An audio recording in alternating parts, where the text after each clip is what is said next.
Welcome friends. यीशु मसीह के नाम में आप सबकी सलामती हो। मैं हूँ रॉबर्ट सैमुअल। आए हम खुदा के कलाम मुक़द्दस में से देखेंगे यूहन्ना की मार्फत लिखी गई खुदावंद यीशु मसीह की इंजील, उसका 3 बाब और उसकी 5 आयत। यहाँ पर लिखा हुआ, यीशु ने जवाब दिया कि मैं तुझसे सच कहता हूँ, जब तक कोई आदमी पानी और रूह से पैदा ना हो, वो खुदा की बादशाही में दाखिल नहीं हो सकता। यीशु मसीह ने यहाँ पर साफ साफ बताया है कि जब तक कोई आदमी पानी और रूह से पैदा ना हो, वो खुदा की बादशाही में दाखिल नहीं हो सकता। तो एज आ मसीही, एज आ क्रिश्चियन होते हुए, यीशु मसीह के फॉलोअर होते हुए, सबसे बड़ी हमारी उम्मीद यही है, होप यही है कि हम खुदा की बादशाही में दाखिल हों। तो यीशु मसीह ने कहा कि खुदा की बादशाही में दाखिल होने के लिए 2 चीज़ें बहुत इम्पॉर्टेंट हैं। पहला है पानी का बपतिस्मा और दूसरा है रूह का।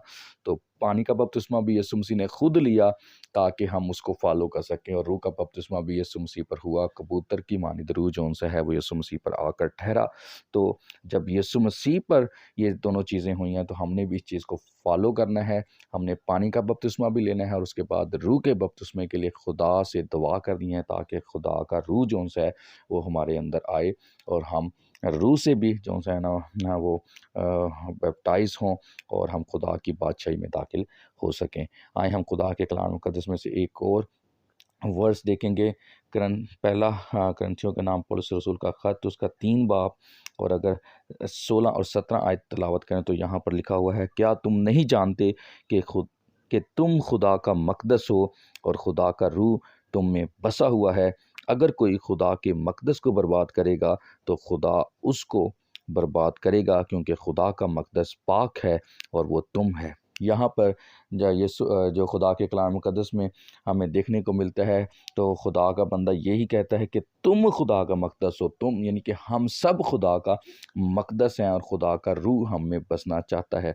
और अगर कोई खुदा के मक़दस को बर्बाद करेगा, तो खुदा उसे बर्बाद कर देगा, और क्योंकि खुदा का मक़दस पाक है और वो तुम हो। खुदा का मक़दस पाक होना चाहिए और खुदा का मक़दस हमारा बदन है। अगर हम इसको पाक रखेंगे, तो फिर खुदा का रूह इसमें बसेगा। अगर हम इसको पाक नहीं रखेंगे, गुनाहों की ज़िंदगी गुजारेंगे, कलाम से दूर रहेंगे, खुदा की हजूरी से दूर रहेंगे और खुदा का रूह इसमें नहीं बसेगा, तो फिर इसमें कौन बसेगा? खुदा नहीं बसेगा, खुदा का रूह नहीं बसेगा, तो फिर इसमें इब्लीस बसेगा। इब्लीस की तस्वीरें बसेंगी, तो फिर वो इब्लीस की तस्वीरें हमारे बदन को क्या कर देंगी? बर्बाद कर देंगी। जब हम गुनाहों की ज़िंदगी गुजारेंगे, हम ऐसी ज़िंदगी गुजारेंगे जिससे हमारे बदन को, अगर हम ज़ना करें, अगर हम हरामकारी करें या ऐसे गुनाह जो खुदा के कलाम में जिनको मना किया गया वो करें, तो उनसे हमारे बदन को नुकसान होगा।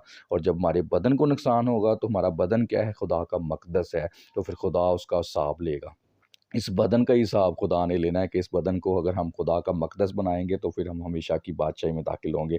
और अगर हम इस मक़दस को जो है ना इब्लीस का घर बना देंगे ना, तो फिर खुदा जो है इस मक़दस को बर्बाद करेगा और इसका हिसाब खुदा ने लेना है। तो इसलिए हमने अपने बदन को पाक रखना है, ताकि खुदा का रूह जो है ना इसमें बस सके। और जब खुदा का रूह इसमें बसेगा, तो इस दुनिया में भी खुदा का रूह हमारी रहनुमाई करेगा, हमें बरकत देगा, और इसके बाद भी हमेशा की ज़िंदगी जो कि खुदा की बादशाही है उसमें हम दाखिल होंगे। हालेलुया। और यीशु मसीह से जब यीशु मसीह जो है ना वो हैकल में दाखिल हुए, तो यीशु मसीह ने क्या किया कि रस्सियों का कोड़ा बनाकर भेड़ों और बैलों को हैकल से निकाल दिया और सराफों की नकदी बखेर दी और उनके तख्ते उलट दिए। तो उस वक्त फिर यहूदी यीशु मसीह से पूछते हैं कि तू जो ये इन कामों को करता है, तो हमें कौन सा निशान दिखाता है? तो यीशु ने जवाब में उनसे कहा, इस मक़दस को ढा दो, तो मैं उसे 3 दिन में खड़ा कर दूंगा। यहूदियों ने कहा, 46 बरस में ये मक़दस बना है, और क्या तू उसे 3 दिन में खड़ा कर देगा? मगर उसने अपने बदन के मक़दस की बाबत कहा था। तो यीशु मसीह ने यहाँ पर भी अपने बदन को क्या कहा है? मक़दस कहा है। और यीशु मसीह ने कहा, इसको ढा दो और मैं 3 दिन में इसको खड़ा कर दूंगा। यीशु मसीह अपनी मौत की बारे में यहाँ पर जिक्र कर रहा है कि मैं जो है ना वो सलीब पर अपनी जान दूंगा और 3 दिन के बाद मुर्दों में से जी उठूंगा। तो यीशु मसीह ने हमेशा, खुदा ने जो है ना इंसान के बदन को जो है ना, इंसान का बदन जब खुदा ने आदम को बनाया, तो खुदा का रूह जो है वो आदम के बदन में रहता था और खुदा का रूह उसमें बसेरा करता था उसके रूह के साथ मिलकर। तो खुदा चाहता है कि इस मक़दस में खुदा जो है ना रहना चाहता है, और उस के लिए खुदा जहाँ पर रहना चाहते हैं, खुदा पाक है और खुदा का मक़दस जो है ना वो हम हैं।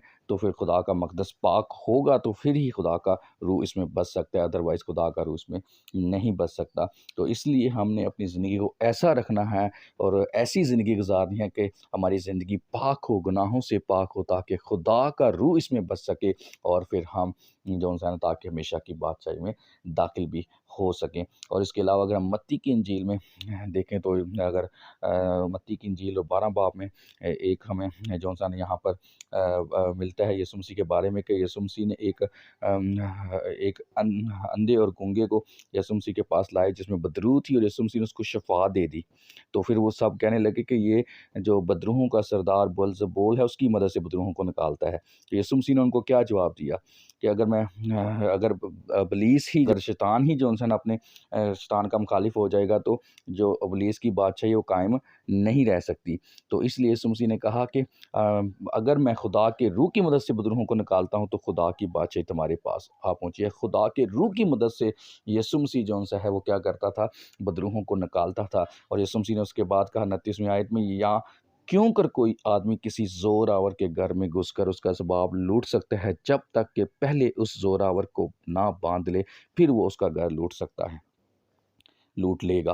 तो यहाँ पर यीशु मसीह बात कर रहे हैं पाक रूह की कि जो इस दुनिया का जो खुदा है, जो ये इब्लीसी ताकतें हैं, इविल स्पिरिट्स हैं, ये इंसान होते हुए हमसे ताकतवर हैं। लेकिन जब खुदा का रूह हमें बस जाता है तो फिर हम क्या करते हैं, उनको हम यीशु के नाम से बांध सकते हैं और उनको हम जो है ना लोगों को आज़ाद कर सकते हैं इन इब्लीसी ताकतों से। तो इसलिए यीशु मसीह ने कहा कि खुदा का रूह जो है ना वो ज़ोरावर है, वो जब हम में होगा तो फिर हम ज़ोरावर को, जो इस दुनिया का ज़ोरावर है, उसको भी निकाल सकते हैं और यीशु मसीह के नाम से हम लोगों को रहाई दे सकते हैं। तो रूह के बगैर जो है ना हम ये नहीं कर सकते। तो इसलिए जो खुदा का रूह है उसकी हमें बहुत ज़्यादा ज़रूरत है, रूहुल कुद्दस की, उसके बपतिस्मे की बहुत ज़्यादा ज़रूरत है।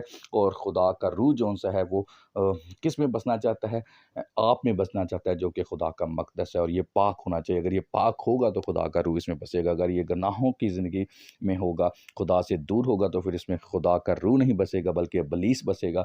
और जब इब्लीस बसेगा तो फिर खुदा इस मक़दस का हिसाब लेगा आपसे और फिर खुदा इस मक़दस को जो है ना इस मक़दस को तबाह करने वाले को बर्बाद कर देगा।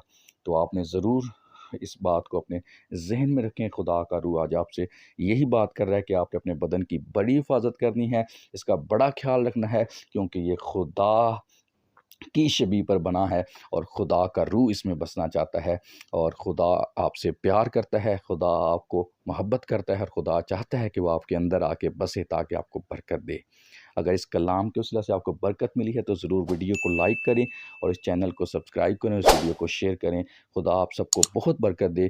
फिर मिलते हैं नेक्स्ट किसी वीडियो में। God bless you all.